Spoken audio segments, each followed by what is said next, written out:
Bien, eh ben, écoutez, Monsieur le Président, ça tombe bien parce que, effectivement, je pense que il faut qu'on aborde ce débat avec modestie. Moi, j'ai fait partie de ces élus qui ont eu à gérer avec vous et avec d'autres ici cette métropolisation. Et je crois qu'il faut effectivement replacer tout ce débat dans le contexte historique.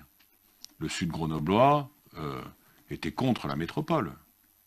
Une partie des communes de la majorité, je pense une commune que je connais bien, Fontaine, où les élus avaient fait campagne contre la métropole. Et donc, effectivement, la construction métropolitaine, elle ne se fait pas de manière théorique. Elle se fait de manière pratique, avec des élus. Et il y a un certain nombre de choses qui sont dans ce rapport, qui ne sont pas de la responsabilité du président, entre guillemets, qui sont de la responsabilité collective, et notamment pour ce qui est de la commission. Mais là-dessus, je pense que Francis Dietrich a été honnête, puisqu'il a dit qu'il représentait sa commune au sein de la CLECT, et on avait eu le débat ici, le rapport de la CLECT, il s'impose, hein, c'est la loi. Bon. Donc voilà, moi je ne vais pas refaire le schmilblick en disant oh là là, ça n'a pas été bon, etc. On a fait ce qu'on a pu, on aurait certainement pu mieux faire. Voilà. Pour autant, je ne voudrais pas qu'on oublie quand même ce qu'il y a dans ce rapport. Je vais essayer de ne pas tomber dans la caricature, mais il y a quand même des éléments sur lesquels il faut qu'on revienne. Non pas pour dire ça n'a pas été bon, mais pour essayer de voir ce qu'on peut en faire et comment surtout on s'appuie dessus, parce que c'est pas qu'on n'a pas été bon, mais c'est qu'il y a des choses à revoir. Alors, notre métropole est récente, ça tout le monde l'a dit. Hein, c'est une métropole imposée par la loi. Hein, d'autres métropoles s'étaient constituées de manière volontaire, nous pas. On a attendu que la loi nous demande de le faire. Et qui manque à bien des égards d'une solidarité métropolitaine, ce que vous évoquiez, Monsieur le Président, est fort juste sur la DSC, on verra après, mais effectivement, on est la métropole de France, je crois, qui reverse le plus aux communes. Voilà. Est-ce que ça doit perdurer ou pas? C'est une question, et c'est une question pour moi qui est à placer au regard des compétences qu'on exerce. C'est-à-dire que moi, en tant qu'élu communal, j'ai pas de problème à dire pourquoi pas avoir moins de reversement de DSC, mais par contre, de l'autre côté, ça veut dire qu'il faut que les compétences qu'on exerce aujourd'hui soient exercées pleinement par la métropole. Ceci étant, donc, moi j'interviendrai quand même plutôt sur quelque chose qui là est vraiment de la compétence de la métropole, qui est le développement économique. Parce que les magistrats de la Chambre nous disent que les transferts n'ont pas apporté de moyens supplémentaires pour cette politique, qui a essentiellement consisté entre une fusion de services entre la métro et la ville de Grenoble. Ça n'a pas eu pour effet d'augmenter les dépenses d'investissement. Et donc, qu'il y a aujourd'hui, le premier constat, disent-ils, est celui d'un manque de lisibilité de l'intervention économique de la métropole, tant en interne qu'en externe. Pourquoi je prends ce point? C'est parce qu'à mon avis, il est extrêmement important. Peut-être qu'on peut diverger, d'autres auront un avis différent, mais pour notre groupe, la métropole, elle se juge, alors, pas à l'exclusion de tout le reste, hein, bien évidemment, c'est un ensemble, mais la compétence développement économique est une des raisons pour lesquelles les gouvernements successifs ont mis en place les métropoles. Et donc si on n'est pas bon dans ce domaine-là, on peut être bon dans tout un tas d'autres domaines, mais on ne jouera pas pleinement notre rôle de métropole. Le deuxième point, c'est sur la définition de l'intérêt métropolitain. Là aussi, donc, si les délibérations intervenues ont permis de reconnaître comme métropolitains certains équipements, elles étaient présentées à l'époque comme une première étape, et force de constater qu'on n'a pas eu la deuxième étape. Et encore une fois, moi je jette la pierre à personne, on aurait tous pu demander la deuxième étape, mais on l'a pas eu la deuxième étape. Et donc là, on reste un petit peu au milieu du gué quand même. Hein. La Chambre dit, finalement, la métropolisation, c'est l'énoncé d'une liste de zones ou d'équipements au sein de blocs de compétences, avec quand même un questionnement sur les critères objectifs. Et moi, un argument que j'entends aussi, qui est l'absence d'études générales sur les charges de centralité portées par les communes qui pourraient l'être par la métropole. Et le cœur du débat pour moi sur la DSC, il est là. C'est-à-dire qu'à un moment donné, j'y reviendrai après parce que la Chambre revient, si notre métropole n'est pas un outil de solidarité entre ces communes, je ne dis pas que ça ne sert à rien, mais on aura raté une étape. Alors, sur le sujet de la voirie, qui intéresse en tout premier lieu les élus, parce que c'est... Puis, pourquoi ça intéresse en premier lieu les élus? C'est parce qu'il faut bien reconnaître que c'est là-dessus que nos habitants, ils nous cartonnent en premier. Hein. Donc ça, on ne reviendra pas, mais effectivement, la méthode d'évaluation est non conforme, elle a contribué à sous-évaluer la charge transférée. Les dépenses supplémentaires demandées par les communes doivent être financées par des fonds de concours temporaires ou par une modification de l'attribution de compensation, ce qui n'est pas conforme à la loi. De plus, aucune charge de création de voirie n'est intégrée, alors qu'il s'agit d'une compétence explicite de la métropole au terme de la loi. Le choix de ne prévoir aucune charge de création de voirie revient, concluent les magistrats, à affaiblir le plein exercice de cette compétence et donc un sous-financement qui n'est pas exempt, qui n'est pas sans lien avec son entretien. Là aussi, vous avez resitué, la CLECT a défini ça. Moi, je pense qu'on ne peut pas rester indéfiniment sur ce système-là. Francis Dietrich l'a dit, des taux de renouvellement à 100 ans, je ne sais pas si c'est 100 ans, 80, mais ça n'ira pas. On le sait que ça n'ira pas. Bon, donc là-dessus, il va falloir qu'on agisse. Après, il y a la question, moi, sur laquelle on aura des débats, qui n'est pas tranché, mais c'est vrai qu'on a transféré, tous nos habitants le disent, on a transféré la voirie, mais on n'a pas transféré la propreté urbaine, on n'a pas transféré l'éclairage. Personne, dans nos communes, à part les élus, ne savent, et encore, les élus, des fois, personne ne sait concrètement qui fait quoi. Personne ne sait qui fait quoi. Est-ce que c'est durable? Non, c'est pas possible, on peut pas continuer comme ça. Donc, les premiers transferts, on y reviendra après, se sont pas forcément bien passés pour des raisons sur lesquelles on va pas revenir indéfiniment. C'était une métropole jeune, il n'y avait pas de consensus politique pour aller plus loin. Et puis, la métropole n'était pas organisée aussi pour aller plus loin, on le verra après. Sur la compétence voirie, il faut reconnaître que ça s'est mal passé.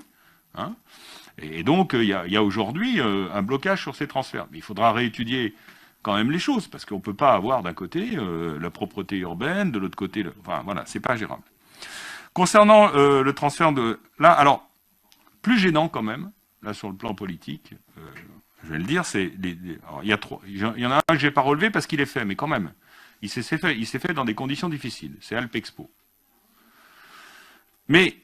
Alpexpo s'est fait dans des conditions difficiles avec, excusez-moi, je ne sais pas si Eric Piolle écoute toujours, mais s'il écoute, je lui redirai ce que j'avais dit à l'époque et ce qu'un certain nombre d'élus ont dit sur le marchandage un peu de boutiquiers en disant la région me propose plus, etc. Bon. Mais il s'est fait, allez, point barre. Ceci étant, GEG et la CCAG, on a quand même des éléments dans le rapport qui sont quand même un peu inquiétants. Sur GEG, les magistrats notent qu'alors que la compétence a été transférée au 1er janvier 2015, cette cession a été tardive et n'est intervenue qu'en 2018 pour les prix de cession. Le prix retenu a été de 55 € par action, soit une cession de la commune à la métropole, 30,4 millions d'euros. Ce prix est supérieur à l'ensemble des résultats des différentes méthodes de valorisation, dont la moyenne donnait un prix unitaire des actions à 38,75. Voilà. Cet écart entre le résultat des évaluations effectuées et le prix retenu n'est pas explicité dans la délibération du 6 avril. Les conseillers métropolitains n'en ont d'ailleurs pas eu connaissance. Ils ont donc validé un prix unitaire de 55 € sans élément d'information. Ça, excusez-moi, ça pose problème. De même que pour la CCAG, on nous dit, et c'est encore, on en avait parlé, c'est dans le rapport qu'on a voté il y a le dernier conseil, sur les réseaux de chaleur, c'est une recommandation de la CRC. À chaque fois, on nous dit on va l'étudier. Elle n'est toujours pas là. Donc, pourquoi est-ce qu'on n'est pas... Enfin, là, il y a des transferts qui sont obligatoires et sur lesquels on freine. Je ne parle même pas, on y reviendra peut-être tout à l'heure dans le vœu qui est déposé par Alain Carignon, du sketch rocambolesque sur le téléphérique. On nous explique que le téléphérique ne serait pas un élément métropolitain. Alors, franchement, pour n'importe quel citoyen de français... il est évident que le téléphérique est un élément métropolitain. Mais visiblement, pas pour la ville de Grenoble. Bon, on verra, on aura le débat là-dessus. Donc l'ensemble de ces éléments dresse quand même le portrait d'une métropole. Excusez-moi, Monsieur le Président, vous allez peut-être mal le prendre, mais encore une fois, je ne m'adresse pas uniquement à vous, je m'adresse à tout le monde. C'est une métropole petit bras. Une métropole qui peine à assumer ses compétences et qui reste dans un entre-deux. Et qui, à mon avis, l'entre-deux n'est pas tenable. Donc il nous paraît urgent, pour être un peu constructif, que le passé c'est bien, mais bon, il faut regarder devant. On s'appelle peut-être pas tous un monde d'avance, mais c'est pas parce qu'on s'appelle pas un monde d'avance qu'on n'essaye pas d'avancer quand même. Donc il nous paraît urgent de reprendre cette réflexion en intégrant les réflexions de la Chambre, mais en la conduisant en toute transparence quant aux enjeux financiers. Je répète, moi, il y a des petites choses qui me choquent, et donc je voudrais pas qu'on continue comme ça. Et surtout, le point le plus important à mon avis, en accompagnant une réflexion sur la gouvernance, pour construire un lien fort avec les communes. Je pense que Il y a eu un phénomène de blocage en 2014 qui était lié. Aujourd'hui, je pense qu'on a acquis des habitudes de travail ensemble qui, à mon avis, peuvent permettre de reprendre ces réflexions à la condition unique que la gouvernance soit gérée. Et de ce point de vue, excusez-moi, mais le mandat commence très très mal. Très très très très mal. Alors, on verra ce qu'il donnera sur la conférence des maires, on verra sur les dispositifs, mais les débats qui ont présidé à la constitution de notre conseil métropolitain, qui nous expliquait qu'il y avait une majorité qui allait décider de tout et que les autres avaient qu'à assiéger, grosso modo, pour faire coucou pendant les conseils métropolitains, c'est pas franchement le meilleur moyen d'aborder la suite dans la confiance. Et effectivement, je pense qu'un certain nombre d'élus qui ne sont pas dans votre majorité se disent « Ouh là là, attention, moi je ne vais pas aller transférer des trucs, si c'est pour de toute façon, ce soit les autres qui décident et que nous on n'ait rien à dire. » Donc voilà, donc là il y a une réflexion, et puis il y a bien sûr la réflexion, au-delà de la politique, il y a quand même les finances, la réflexion première qui est sur le pacte financier et fiscal, qui est obligatoire, mais qui n'a pas été mise en place, et vous avez expliqué pourquoi.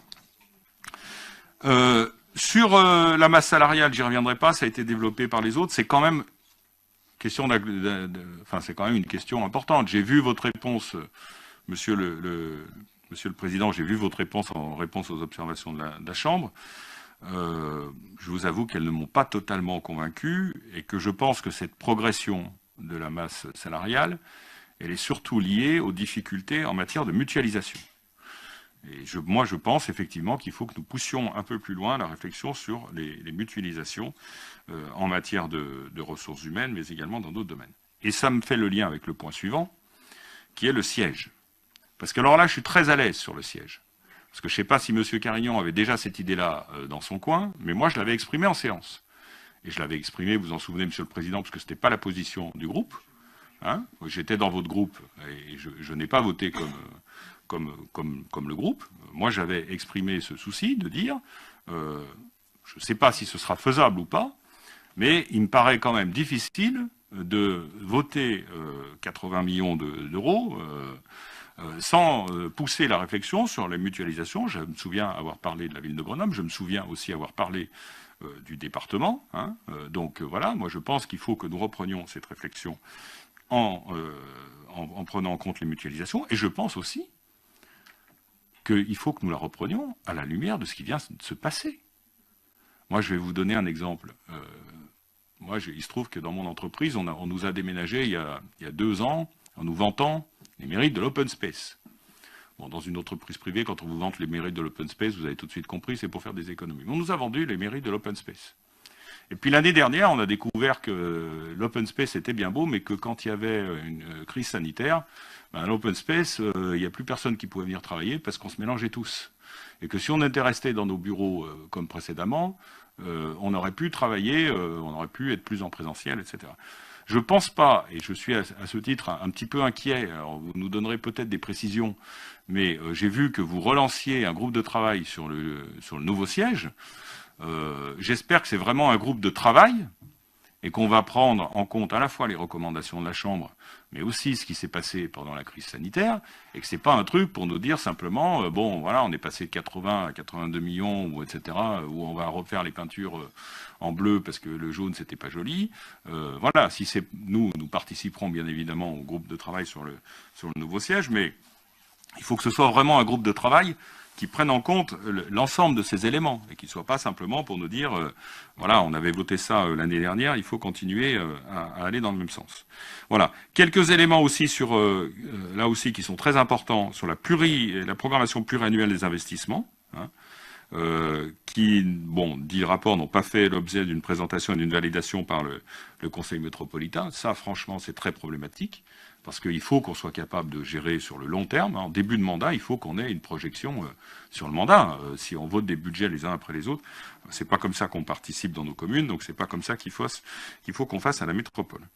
Voilà. Ensuite, bon, il y a un certain nombre de carences qui sont relevées sur l'information des élus. Là aussi, on disait tout à l'heure sur les amendements, etc. Enfin, je veux dire, il y a des questions qui méritent qu'on ait les éléments largement en amont. C'est pas, vous avez eu les trucs en commission, point barre, étudier le budget de la métropole en 15 jours, je pense qu'il n'y a pas grand monde ici qui saura faire. Hein. Donc il faut vraiment qu'on se situe dans une perspective de plus long terme. Voilà. Le débat sur les emprunts toxiques, moi j'y reviens pas. On a fait le choix ici, Bertrand Spindler l'a dit, on pouvait gagner, on pouvait perdre. Pour l'instant, on a gagné. Est-ce qu'au final, on gagnera? Mais on a fait le choix quand même en connaissance de cause, et notamment celui d'une garantie. Par contre, effectivement, ce que dit la Chambre sur l'absence de provision pour risques et charges, là, est peut-être un peu plus problématique. C'est-à-dire, j'entends aussi ce qui est dit sur les éventuels risques, et donc il faut peut-être que dans notre budget, un budget sincère, c'est un budget qui prévoit aussi des provisions, hein, parce que sinon, quand les catastrophes arrivent, on est mal barré. Voilà. Voilà. Dernier point, et peut-être pour conclure, ce que nous montre le rapport de la CRC, c'est effectivement, mais je pense que plusieurs l'ont dit, c'est que notre intégration intercommunale est largement perfectible, que la métropole, pour l'instant, est restée dans un entre-deux, et que donc elle est à la fois plus la communauté d'agglomération d'avant, mais elle n'est pas encore vraiment une métropole telles que peuvent l'être les autres grandes métropoles françaises, type Nantes. Alors je ne parlerai pas de Marseille, parce que là c'est le contraire. Ils sont encore plus en retard que nous, mais Nantes, Lille, Lyon, etc. Voilà, donc nous, pour notre groupe, il nous appartient collectivement, à l'aube de ce nouveau mandat, que ce soit les nouveaux comme les anciens, je pense que le rapport est aussi très instructif pour les nouveaux élus, de nous appuyer sur ces préconisations pour franchir un nouveau cap. Et donc nous proposons en termes de méthode que chacune des commissions se penche sur les propositions qui la concernent, afin de faire des plans dans les 6 prochains mois, hein, pour voir un peu quelles sont les priorités que nous soumettons au Conseil et, j'insiste, à la conférence des maires. Vous aviez pris, Monsieur le Président, des engagements sur la conférence des maires qui devait avoir beaucoup plus de pouvoir et qui devait... alors, je n'avais pas été plus loin, mais bon, on avait compris quand même qu'il y aurait des domaines qui lui seraient... quasiment réservé, sur lequel elle aurait la main. Je pense que sur tout ce qui est transfert de charges, prise de compétences et gouvernance, il faut vraiment là qu'il y ait un travail très étroit avec la conférence des maires. Il y a une demande de parole de Laurent Tovist, j'imagine par rapport à ce qui a été dit par Michel Verret à l'instant, et je laisserai ensuite la parole au vice-président Raphaël Guerreiro pour conclure. Laurent Tovist. Hop, pardon, je décale, voilà. Oui, je suis désolé, Monsieur le Président, mais je peux pas... Enfin, là, en matière de contre-vérité, on atteint quand même un summum. Parce que des discussions sur le siège, il y en a toujours eu. Dois-je rappeler à Michel Verret qu'il y avait plusieurs options qui étaient étudiées et que dans chacun des groupes de la majorité, il y avait des divergences sur ce point. Dois-je rappeler, je lirai même pas le rapport de la CRC, hein, mais relisez-le sur tout ce qui est dit, sur le manque d'information des élus. C'est pas nous qui le disons, c'est les magistrats. Ensuite, quand vous venez nous dire que ça a été présenté à chacun des groupes politiques, moi j'étais dans un de ces groupes politiques. Hein, il y a eu des présentations, je peux vous dire qu'il y avait beaucoup de débats chez nous. Et je peux vous dire qu'il y a des gens qui ont voté à la fin alors qu'ils n'étaient pas totalement convaincus de ce qu'ils votaient. Et je peux vous dire qu'aujourd'hui, moi, quand j'entends Vincent Fristo nous expliquer que les conditions ont changé, j'avais été étonné que le groupe, à l'époque, vote aussi sur le projet de siège. Parce qu'ils ont voté. On était quelques-uns, je crois, de la majorité à pas voter. On n'était pas très nombreux. Tous les autres ont voté. Mais ça ne veut pas dire qu'il n'y avait pas de débat. Et quand, Michel Verret, vous dites que le projet satisfaisait les agents, mais relisez ce que disaient les représentants du personnel à l'époque sur votre projet. Ça n'a jamais satisfait les agents. Que les agents soient en attente de meilleures conditions de travail, ça oui, mais votre projet ne les a jamais convaincus. En particulier sur la notion des espaces partagés. Quand vous dites les open space, c'est des grands espaces avec 100 bureaux.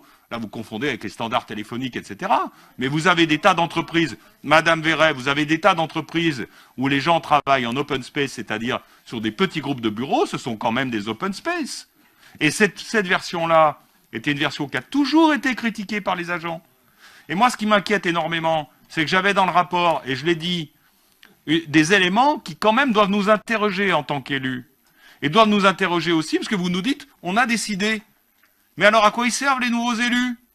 Il y a des élus qui arrivent là et vous leur dites, non, non, mais ça a été décidé là, vous vous interrogez pas sur le truc. On va simplement, moi j'ai posé la question au président, tout à l'heure. Là, moi, je me posais la question de savoir ce qu'était le jury pour le nouveau siège. Je pensais qu'on allait quand même rediscuter de ça. On nous dit non, non, vous allez trancher sur le projet architectural. Non, mais enfin, franchement, vous vous moquez de nous, là. Il y a des éléments dans le rapport de la CRC qui montrent que ce projet, je vais vous le relire quand même, 2 minutes, parce qu'il faut quand même... Non, non, non, mais visiblement, vous l'avez lu, mais vous l'avez pas compris. En tout cas, Michel Véren n'a pas compris.